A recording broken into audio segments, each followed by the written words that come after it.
Hyderabad metro రైలులో సాంకేతిక సమస్య తలెత్తింది. జూబ్లీహిల్స్ చెక్ పోస్ట్ దగ్గర 15 నిమిషాల పాటు మెట్రో రైలు నిలిచిపోయింది. అమీర్పేట రాయదుర్గ మార్గంలో మెట్రో రైలు ఆలస్యంగా నడుస్తున్నాయి. అమీర్పేట రాయదుర్గ మార్గాల్లో రెండు వైపులా మెట్రో రైళ్లు నిలిచిపోయాయి.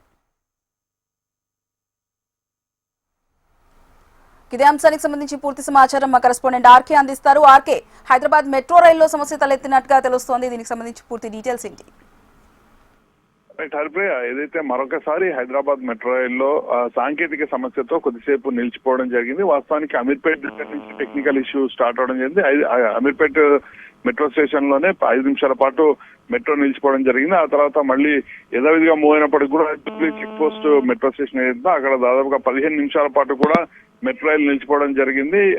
వాస్తవానికి ఇదే సమయంలో అందరూ కూడా ఉద్యోగాలకు వెళ్లే సమయం కావడం, సెకండ్ షిఫ్ట్ అంటే 12 o'clock కి సాఫ్ట్వేర్ ఉద్యోగులకు షిఫ్ట్ స్టార్ట్ అవుతుండడంతో ఈ ట్రైన్ ఎక్కువగా ఆశ్రయించడం జరిగింది ఈ సమయంలోనే. సో ఒకసారిగా ఇక్కడ ట్రైన్స్ అన్ని నిలిచిపోవడంతో ఎవరైతే వాళ్ళ గమ్యస్థానాలకు వెళ్లే వాళ్ళు చాలా ఇబ్బందులకు అయితే గురి కావడం జరిగింది. మరోవైపు ఇటు అమీర్పేట నుంచి రాయదుర్గ్, అలాగే రాయదుర్గ్ నుంచి నాగోల్కి వెళ్లే మార్గం ఏదైతే ఉంటుందో ఈ మార్గం మొత్తం కూడా ప్రస్తుతం ఈ మెట్రో రైలు అన్ని కూడా చాలా ఆలస్యంగా మూవ్ అవడం అయితే జరుగుతుంది. ప్రస్తుతానికైతే టెక్నికల్ ఇష్యూ ఉంది అనేది అధికారులు కూడా యాక్సెప్ట్ చేస్తున్నారు. అయితే వీళ్ళని త్వరగా కూడా దాన్ని క్లియర్ చేస్తామంటూ కూడా చెప్పడం జరిగింది. ప్రస్తుతానికైతే మెట్రో రైలు రెండు మార్గాల్లో కూడా ఇటు హైదరాబాద్ రాయదుర్గ నుంచి నాగోల్కి వెళ్లే మార్గము, అలాగే అమీర్పేట నుంచి ఈ ఏదైతే రాయదుర్గ్ వెళ్తే ఈ రెండు మార్గాల్లో కూడా ప్రస్తుతం రైళ్లు అయితే చాలా ఆలస్యంగా మూవ్ అవడం జరుగుతుంది. మరోవైపు దీని ఎఫెక్ట్ అనేది ఇటు పైన ఎల్బీ నగర్ ఈ మార్గంలో వెళ్లే రైళ్ల పైన కూడా పడింది.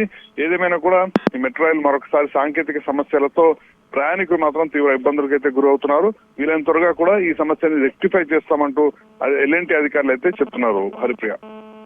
Right, thank you రాకే.